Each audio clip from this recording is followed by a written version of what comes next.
Despite being together for almost 3 decades, my wife and I have encountered a sudden and unexpected turn of events. We have always had a strong and loving relationship, having met in college and built a life together. Our careers flourished, and we supported each other every step of the way. Our connection remained passionate, although not as frequent as in our younger years. We have 2 grown children who have established their own lives, allowing us to consider new possibilities for our future. Due to the COVID-19 pandemic, my wife has been working from home more often, prompting discussions about me stepping back from my landscaping company's day-to-day operations and her transitioning to part-time work. This change would enable us to spend more quality time together and embark on new adventures, now that our parental responsibilities have diminished. Reflecting on our past, I can confidently say that there were no warning signs that I have often heard about. No suspicious text messages, secretive phone behavior, alterations in her appearance, unusual actions, or nights out with colleagues. Whenever she went out, it was typically with friends or family. And the following day, someone would always mention that I should have joined them. However, I cherished her independence and valued my solitude in my workshop. She would always return home early, so the shock I experienced was beyond words. It was the day I discovered the truth, which I now refer to as DDay. Just the week before, I had meticulously planned a surprise weekend getaway at a charming bed and breakfast to celebrate our anniversary during the Winter Festival.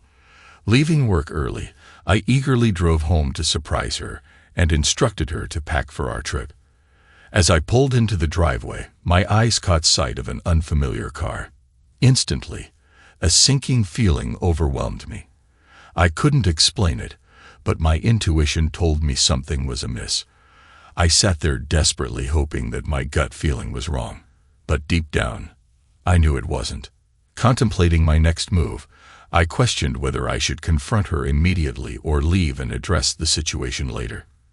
Trembling with anxiety, my vision blurred, making it difficult to think clearly. In moments like these, when faced with uncomfortable tasks at work, I often remind myself to gather my courage and face them head-on.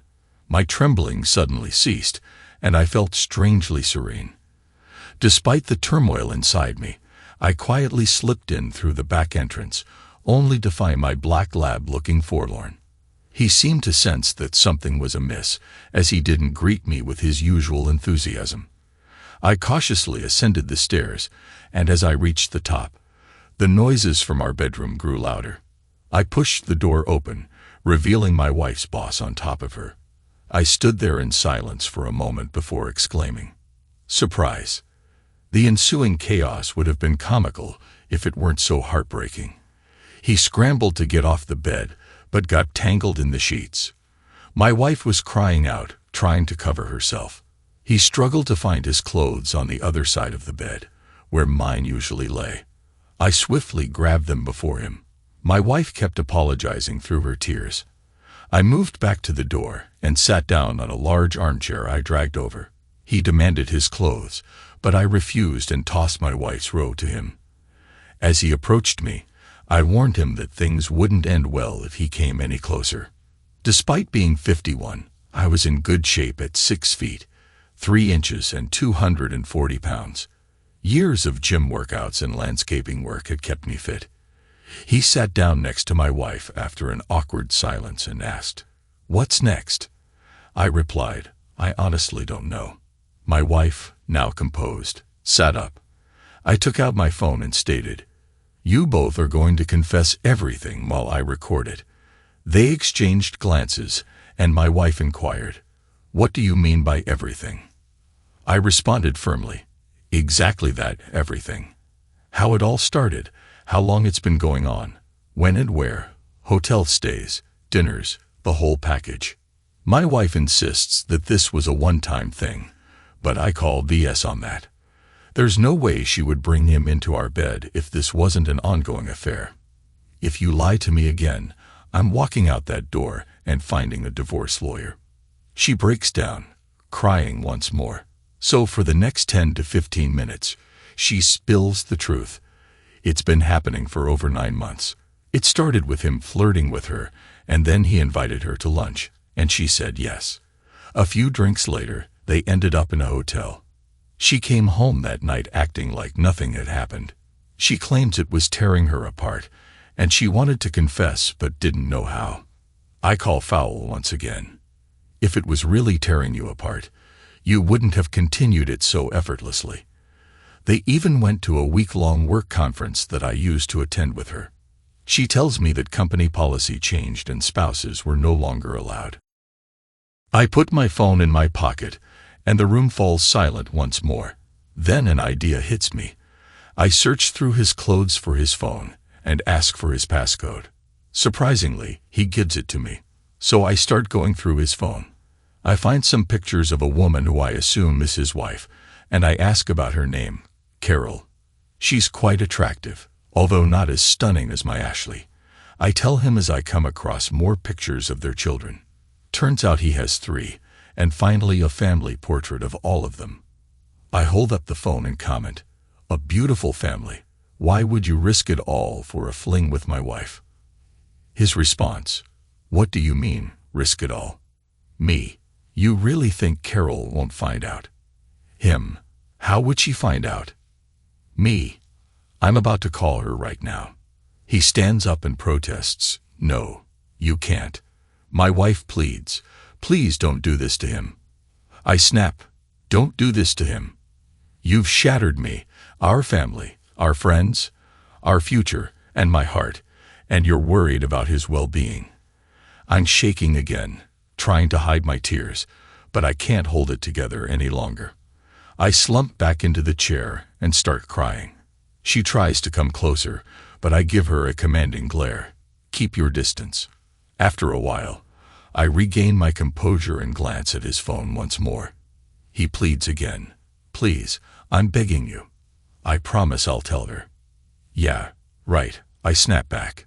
He stands there, begging me not to, as I find her number and decide to make a FaceTime call for a bigger impact. She answers and looks confused, asking, "Who are you? Is my husband okay?" He's fine for now, but that's about to change. I switch the camera to show him standing there in my wife's robe. I say, "I believe you know this man. The room he's in is my bedroom. The floral robe he's wearing belongs to this woman." As I turn the phone to capture my wife, who's trying to hide under the sheets. But it's too late. That's my wife. And I came home early today to find them in bed together. I genuinely feel sorry for her and terrible about how I broke the news. She starts sobbing, and he tries the "honey, I'm so sorry." I can explain. It was just one-time spile. I tell her not to believe a word he says. It's been happening for over 9 months, and I've spent the last 15 minutes recording all the details they were willing to share. I assure her I'll text her my contact info, and she should send me her email address so I can send her the video. I hand him his phone, and overhear her warning him that a packed bag will be waiting outside when he gets home, and if he tries to enter the house, she'll call the cops before hanging up. I throw his clothes at him, and he leaves once he's dressed. Now it's just me and my wife. She looks at me and starts crying, apologizing profusely. She never meant to hurt me. Can I find it in my heart to forgive her? It meant nothing. All the usual excuses cheaters make. I stare at her, telling her to pack her things and leave my house. I head downstairs and fix myself a drink. I'm lounging on the couch. When she comes down the stairs, she starts walking towards me, and I order her to stop. "Just hold on a minute," she asks. "Can we talk about this?" I reply, "Maybe, but not right now." I tell her it's going to be really hard to not consider getting a divorce, and she starts crying again. She looks at me, and I can see that she's about to say, "I love you." I interrupt, "Don't you dare say those words right now because I don't think I'll ever believe them again." More tears fall as she turns and leaves through the door. Seeing her walk out in tears, my whole world walking away, I collapse on the floor, shaking, crying uncontrollably. I don't know how much time passed, but eventually I managed to sit up, still crying, and I call my best friend. I try to speak, but the tears start flowing again, and I can't get the words out. He asks, "What's going on?" But I can't answer. He asks if I'm home, and I manage to say yes, and he tells me he's coming over. 30 minutes later, he's in my living room. I'm still crying. I hand him my phone with the video playing, and he starts watching. I can't bear to listen to it, and I go to make us both a drink. He goes into the kitchen, takes my drink away, and pours them both down the sink, saying, "This won't help you." He insists, "I can't leave you alone tonight," and tells me to go upstairs and pack a bag. I come back downstairs, and he has my dog on a leash, and we head to his place. Update. To those who mentioned how great my friend is, his name is Dan, and I couldn't agree more. With our long history of friendship, it's no surprise that our families are close. Our kids are friends, and when they were younger, we used to go on family camping trips together. Over the years, his wife, Terry, and mine have become good friends, which is important for what happened next. As we were driving to his house, when we arrived at Dan's place, I stayed quiet while Dan's anger continued to grow. He stormed inside and confronted Terry, asking if she knew something. Confused, she replied with a simple, "No." Dan raised his voice and asked again, to which I stepped in, urging him to calm down and reminding him that it wasn't her fault. Realizing he had crossed a line, he apologized to Terry with a hug. Terry, now completely bewildered, was handed my phone by Dan, who said, "Show her." Not wanting to hear any more of it, I took my dog outside. When everything settled down, Terry came outside in tears and gave me a comforting hug. She took my hand, and we went back inside. The three of us spent the next hour talking and crying, with my phone constantly buzzing in the background. As you can probably guess, it was my wife. I ignored the calls and deleted the texts without even looking at them. Then my son called. He was curious about what was going on. His mom was at his place with his wife, claiming that I had kicked her out. I asked him if she had told him why, and he responded with a no. I handed the phone to Terry and told him that she needed to explain. He asked why, and I told him that I would send him the video if she didn't. Then I hung up. About 10 minutes later, my son called back, sobbing. All he could manage to say was a series of "WTF." I went from being upset to being a comforting dad, assuring him that everything would be all right and that none of it was his fault. He calmed down and checked if I was okay, to which I responded tearfully, "Of course not." He finally informed me that his mom would be staying the night and quickly ended the call. My phone rang again. This time it was my daughter. I had forgotten that I had asked her to take care of the dog while we were supposed to be away for the weekend. She was wondering where Cooper, my lab, was. I told her that plans had changed and we weren't going anymore. I assured her that she could still stay at the house, as neither of us would be home tonight.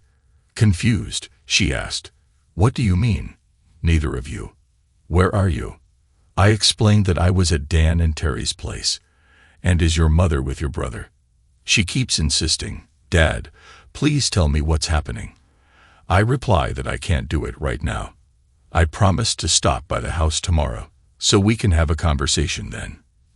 Despite her persistence, I continue to decline.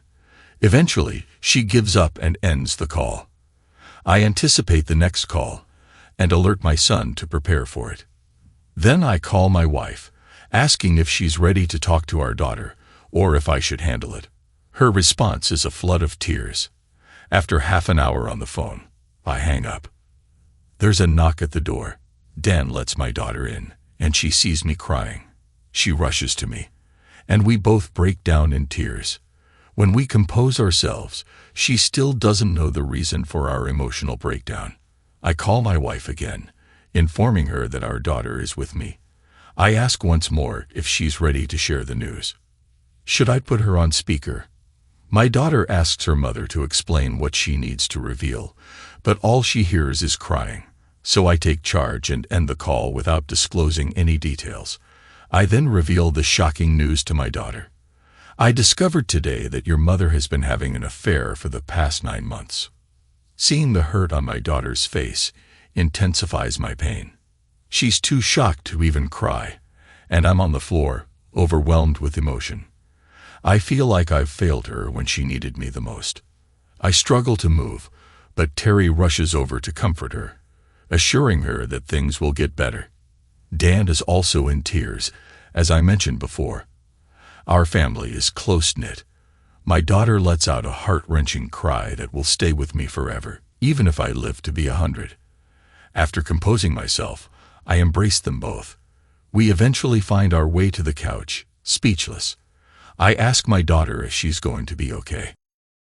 I try to get some sleep, but it's no use. In the morning, I ask Dan for a ride home, give Terry a hug, and let them know how much they mean to me. I mention to Dan that I'm planning to head to my cabin for some peace and quiet. He agrees that it's a good idea. While we're driving, I see a message from my wife's boss's wife among the many notifications on my phone. She thanks me for the video and shares her email address, so I forward it to her and offer my support if she needs to talk. It could be helpful for both of us. I quietly pack up my things, being careful not to wake Darlene and Tim as I load up the truck. I grab a couple of my .22 rifles, and when Dan questions me, I explain that I usually do some target practice at the cabin. Not this time, though, as he confiscates them. Cooper joins us and we head off. After about 2.5 hours, we arrive, and I get the cabin ready and start a fire. Cooper and I take a walk in the woods, which is somewhat calming but not completely. My son calls to check on me, and I let him know where I am. I tell him it's okay if his mother wants to stay at the house, but she needs to be gone before I return. He agrees. After our walk, Cooper falls asleep by the fire, and I go chop some firewood.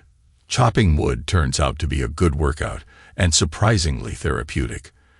I switch between thinking about my wife and her boss's face. I spend Saturday, Sunday, and Monday at the cabin. On Monday, I make calls to my office, informing them I'll be away for a while but reachable for emergencies. Then I contact my company's attorney for legal matters and get a recommendation for a divorce lawyer. By Thursday, I have a meeting scheduled with the lawyer I reached out to. I also call the bank to freeze our joint accounts and cancel all credit cards, requesting new ones to be sent. Being alone in the woods has helped me see clearly about what steps to take next. After returning home, I stumble upon this subreddit and begin immersing myself in the stories shared by others. It offers some solace, albeit minimal, in the middle of the week. When I arrive at the office, I engage in a conversation with my HR manager. Our professional relationship is close-knit and is about to become more personal. I confide in her and seek advice on how to approach the situation with my spouse. She advises me to consult my lawyer before taking any further steps. She inquires whether I plan on getting tested and recommends a professional for that purpose. Additionally, she suggests that I visit my doctor for an STD check. I promptly make arrangements with both the recommended professional and my doctor for appointments on Thursday. Subsequently, I meet with my lawyer, presenting her with the video evidence. This time, I am able to truly listen to her. She shakes her head in disbelief and questions why people engage in such foolish actions.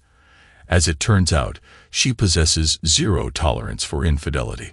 Her own husband cheated on her, subjecting her to immense suffering, to the extent that she altered her career path and became a divorce attorney.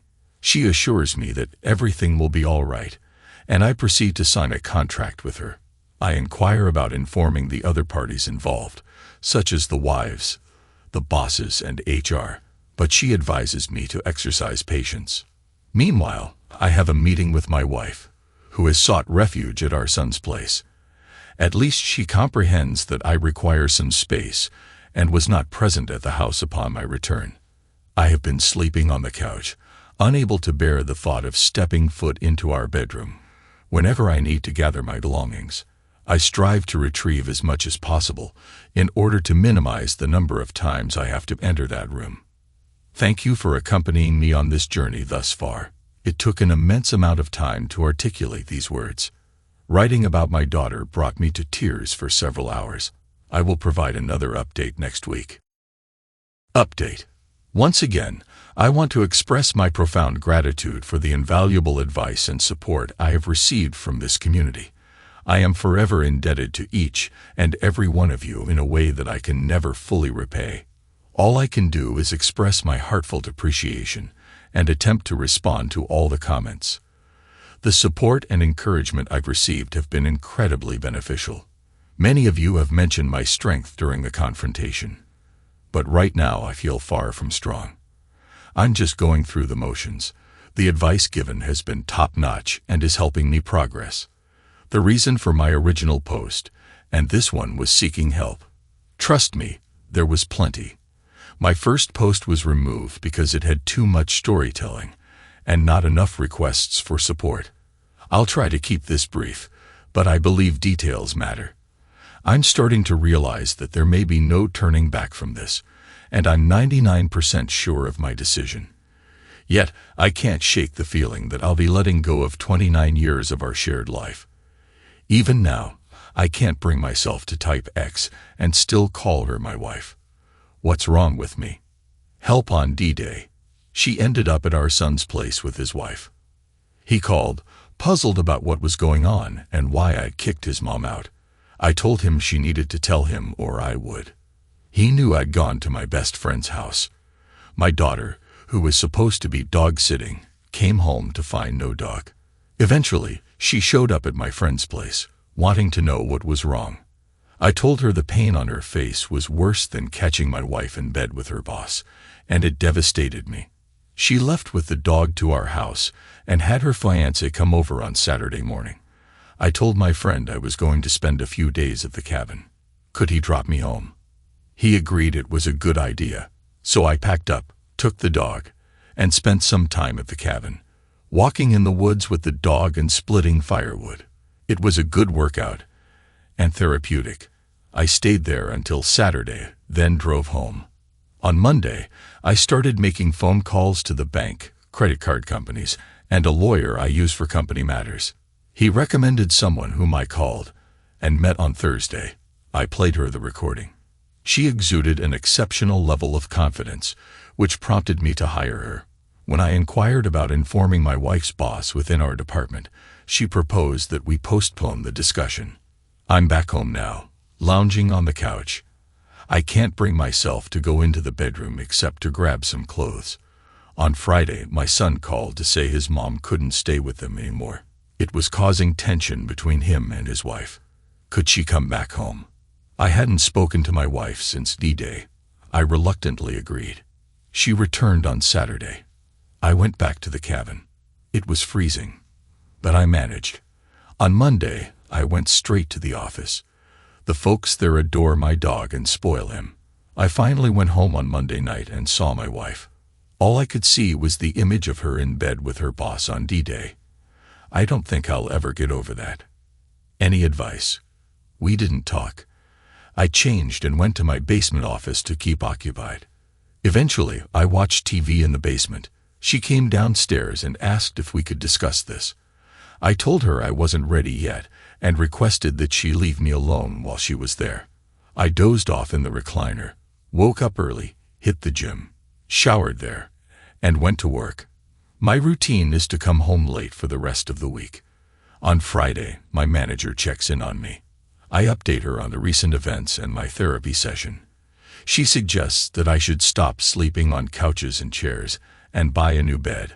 I think it's a great idea. I withdraw half of the remaining joint account funds, which is my wife's share, and head out to buy a new bed. The delivery is set for Saturday. I wait at the office for the call that they'll be there in 30 minutes. I stop to grab a couple of subs for the delivery guys and wait nearby when they arrive. I meet them, treat them to lunch, and give each of them $1.25 to do me a favor. I ask them not to haul away the old mattress, and if they could come back later to pick it up. I ask them to lean it against a tree near the street. They look puzzled, and I tell them to give me 5 minutes and come in. They'll get it. I had considered burning the old mattress in the driveway, but I didn't want to deal with the mess. I head upstairs to change the bedding while I'm at it. Something clicks in my mind that I need to address. I grab a can of Blaze Orange spray paint we use for marking properties and write "Wife cheated on me" in our bed in big letters. The guys come in, and my wife asks, "What's going on?" I explain that I can't sleep in that bed anymore, and she needs to buy me a new one. She looks upset, then goes downstairs. The new bed is set up, and the guys leave the old mattress where I asked. Later she tells me they left it in the yard, and will come back for it. I try to keep a straight face. I don't think she's caught on yet, but the whole neighborhood will know by Valentine's Day. She tries to be romantic and initiates intimacy. I turn her down, saying I wouldn't accept even if she were the last woman on earth. She insists we don't just have sex, we make love. Her voice filled with distress. I remind her we haven't made love since she started sleeping with her boss. She looks shocked. Did she think I'd forget?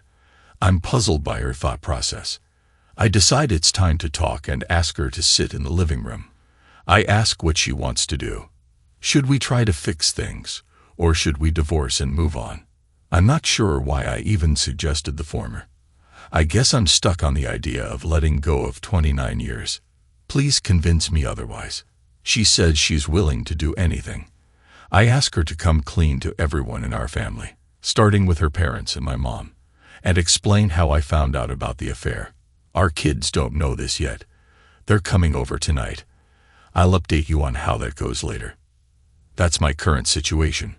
I'm still in shock from everything and constantly fighting the urge to confront her boss, but I still need advice. When will things start to get better? Or is this my new reality? Update. Later that evening, my mom and dad passed away 3 years ago. Her parents, her sister, and brother-in-law all come over. We all gather in the living room, and I make sure to sit as far away from her as possible. They begin with comforting words. "What's wrong? We love you. Everything will be all right." Assuming someone is seriously ill. I glance at her and say, "This story won't tell itself." Her dad looks at me, and I swear his eyes are saying no, as if he senses what's about to happen. I have to give her credit. She tearfully confesses everything, including the part where I caught them in our bed. After a long, uncomfortable silence, she pleads, "Somebody say something." I reply, "What are they supposed to say?" "That you're a horrible person. That you've hurt me more than you can imagine. Ripped my heart out, thrown away 29 years, and destroyed our family, not to mention the damage you two have caused to his family. Was the sex really worth all of that?" I just keep going. All the anger, hatred, and betrayal that I've been holding in comes pouring out. "I didn't know I could be so harsh," her mom finally says. "That's enough." She agrees that she deserves it all, and runs upstairs crying. Her mom tries to follow her, but her dad says, "No, leave her alone. She needs to suffer for a while before things can get any better." We chat for a while. They offer their support and tell me to ask if I need anything. I tell them I've been seeing a counselor and I think I'll be all right. But I appreciate their offer. I tell them that despite everything, I still love her and that she's going to need them more than I do. I go to bed and sleep better than I have since DDay. The next morning before I leave, I go into the guest room and can tell she didn't sleep and has been crying all night. I genuinely believe that for the first time since DDay, the severity of the situation has truly sunk in for her. Confessing to her family and receiving my outburst seems to have snapped her out of the fog of the affair. She appears sincerely regretful. I express the need for more communication, and she listens. I mention that I am 99% inclined towards divorce, but I am holding on to that 1% chance that, if there is any hope left, she must comply with my requests to help me move past this. She agrees to do anything except make any immediate decisions. I recount a story my father shared with me when he passed away when I was 17. My father imparted some wisdom, saying that life will throw challenges your way, but how you handle them reveals your true character. He advised against making important decisions when emotions are running high. At the time, I shrugged it off with a nonchalant attitude. I get emotional as I express how much I wish you were here so I could tell him that I was truly listening. She stands up and embraces me. I don't reciprocate, but the gesture is oddly comforting. She sits back down, and I inform her that she needs to find a new place to live. I explain that I cannot heal if I see her every day. We need space, no contact. She agrees and asks how else she can help. I admit that I am too overwhelmed to think clearly at the moment, but I will inform her later. While on my way to work, I contact my lawyer and arrange a meeting for today. She is available. We meet for coffee, and I update her on the situation, including the 99 to 1% dilemma. I request that she prepare divorce papers just in case. She suggests that I consider renting an apartment for my wife and cover the first month's rent as a gesture of goodwill if things escalate to court. I agree. She promises to have the paperwork ready for me to review by Monday. I reach out to a real estate broker we have worked with before, explain the circumstances, and get referred to a rental agent. The agent finds a suitable place, and I meet with the property manager to pay for February, March, and the deposit. When I arrive home, I fill my wife in on the apartment details, the cost, the need for her to meet the manager and sign the lease. The fact that it's a 6-month lease is definitely a positive. Is she surprised by how quickly I've taken action? I explain that I needed her to stay away from our sons for a while. I've already scheduled movers to come on Saturday when she returns. I mention the movers and wonder why she hasn't asked about our finances. I let her know that I've canceled the credit cards, withdrawn my share from our joint account, and deactivated the debit card. She appears upset but admits that she doesn't blame me. It turns out she hasn't had to spend any money since she's been splitting her time between our son's place and home. She also reveals that she requested a leave of absence from work due to personal issues. They granted her paid vacation time starting on Friday. I assure her that she can take whatever she needs for the new place. I just ask her to leave me some essentials and not take anything from the basement or any family heirlooms, including my new bed. I also mention that I'm open to marriage counseling. I suggest that she find 3 different counselors, and I'll choose the one I think is the best fit. On Saturday morning, I leave early and return to a partially empty house, including the TV. That's all right, though. I wanted a bigger one anyway. My friend is still holding on to my liquor, so I swing by to pick up my favorite bourbon and enjoy a glass while writing this. Apologies for the lengthy message. Thanks for sticking with me till the end. Tomorrow, I plan on hitting the gym, cooking up my favorite chili, and purchasing a new TV. I'm sure I'll have more updates to share in the future. Thanks to everyone who took the time to listen to today's stories. If you enjoyed it, please consider liking and subscribing if you haven't already. Feel free to share your thoughts on the events in the comments below. Take care.